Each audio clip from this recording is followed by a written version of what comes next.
Hey, I'm Susan Sherrill, food editor for The Record, and on this cold, wintry day, we're here at Axia Taverna in Tenafly, where chef and Greek cuisine expert Diane Kochilas is going to take us away to sunny Greece. Diane, thank you so much for this opportunity. It's wonderful to be here and to have the chance to cook with you. So tell me what we're going to make today. Okay, well, thank you for coming. We're making a really interesting dish. It's called trachana. It's, for lack of a better way to describe it, it's Greek yogurt pasta, and it's kind of a soup that we're doing we're taking a contemporary approach to it, an Axia Taverna kind of approach, and serving it with roasted tomatoes and mussels seared with ouzo. So why don't we go into the kitchen and get started? Let's go. Okay. Okay. Tell me what we've got here. Okay, well, we have the ingredients for this dish, obviously. This is the main ingredient. This is the trachana. And take a look at it. It's pebbly, it's hard, it becomes very creamy when you cook it. Okay. Because it was a way to preserve milk. Mm-hmm. So when you cook it, the milk comes out of it. Okay. The liquid comes out of it. So we're going to start with olive oil, of course, and plenty of it. Now, the Greeks probably use more olive oil than most people, we use more olive oil in a day than most people use in a year. Wow. So I'm just going to start with my red onion. We want to sweat this.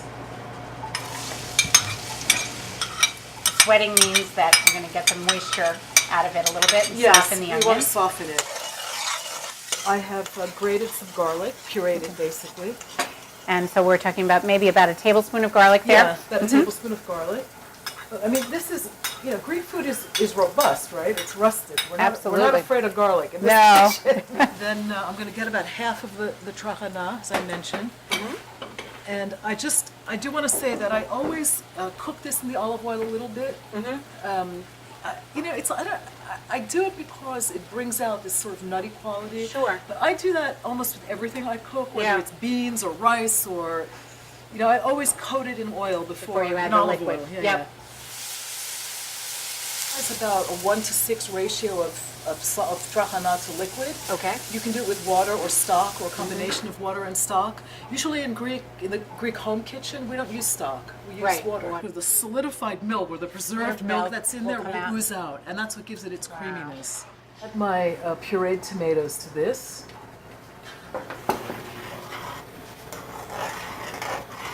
And this is...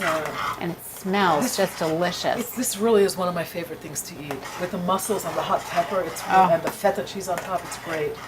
So now we're here with Chef Alex Garant, the executive chef of Axia.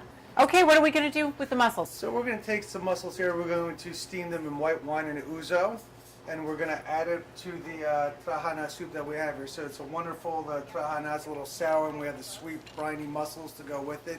And together, I think they just make a wonderful combination. Nice, beautiful, dry Greek wine.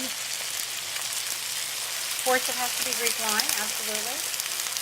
So you're going to do that in the pan as it's open. You're not going to cover the pan? You can do it either way. They go a little faster if you cover it, but they will. They will eventually cook open. and steam open as they will about 2 minutes. You want to do this over a very high flame, right? Because you want them to open quickly. Otherwise, if they cook too long, they get tough and they're not appealing at all. As it's boiling like this, it's actually going to emulsify with the olive oil to kind of make like a nice creamy little sauce. And we also add just a little drop of this spicy oil to it. Okay, for a little extra flavor. So are we ready to go here? I think we're ready to plate all this stuff up. Here we have our dish. We have the trachana as our base, our bed on the bottom. Mm-hmm. We usually put 6 mussels to a dish, Okay. to a serving. Getting some of that great mussel juice in there. Oh, yes. With that ouzo, it's really tasty. Some tomatoes. Doesn't this look like something that will brighten up a winter day? It certainly does, and it also, I know how easy it is, having watched you and Alex do it. It's just Feta, crumbled over this. And again, this is real Greek feta made with sheep's milk, sheep and goat's milk. So thank you, Diane and Alex, for this wonderfully instructive time here at Axia Taverna today. I learned how to make a dish that I previously had never even heard of, and I've learned how easy it is, and it looks beautiful, and I'm sure it's going to be really delicious. So let's dig in. Let's dig in. That is so good.